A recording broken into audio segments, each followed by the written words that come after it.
Hello friends, I'm Edawako. Today we have breaking news. President Volodymyr Zelensky has accused Russia of crimes against humanity after a new missile barrage caused blackouts across Ukraine.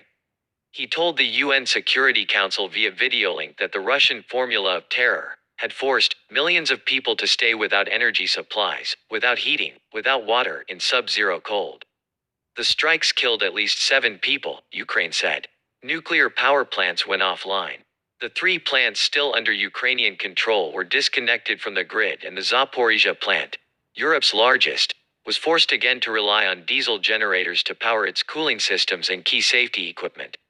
The International Atomic Energy Agency, IAEA, has voiced great concern about the Russian-controlled Zaporizhzhia plant, which has suffered damage from repeated shelling. Neighboring Moldova also experienced massive blackouts on Wednesday, but was not directly hit. With winter setting in, Moscow has stepped up strikes on Ukraine's energy infrastructure. Officials say Russia's missile strikes on power stations have caused colossal damage and left more than half of the country's grid in need of repair. Late on Wednesday, Mr. Zelensky said the situation in Kyiv remained very difficult, and efforts would continue through the night to restore electricity. Mayor Vitaly Klitschko said at least 80% of the capital's residents had no power or running water. But Mr. Zelensky said some other cities hit by Russian missiles had managed to restore power, including Lviv, Odessa, and Cherkasy. The U.S. ambassador to the UN, Linda Thomas-Greenfield, said Russian President Vladimir Putin was weaponizing winter to inflict immense suffering. Having struggled on the battlefield, Moscow is now adopting a cowardly and inhumane strategy that punishes Ukrainian men, women, and children, she said.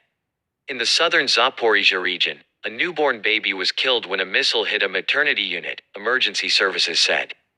General Valery Zaluzhny, the commander of Ukraine's armed forces, said 67 cruise missiles were launched by Moscow, with air defenses successfully intercepting 51. Russia also deployed attack drones again, Ukraine's military said. Most of Ukraine's thermal and hydroelectric power plants were also forced to shut down, the energy ministry said.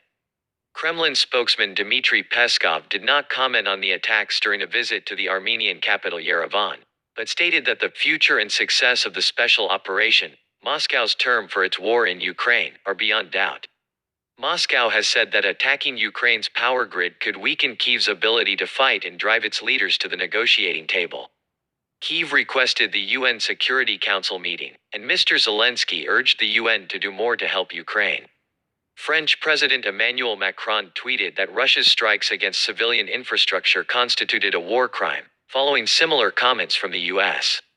Earlier, the European Parliament designated Russia a state sponsor of terrorism over its attack on Ukraine.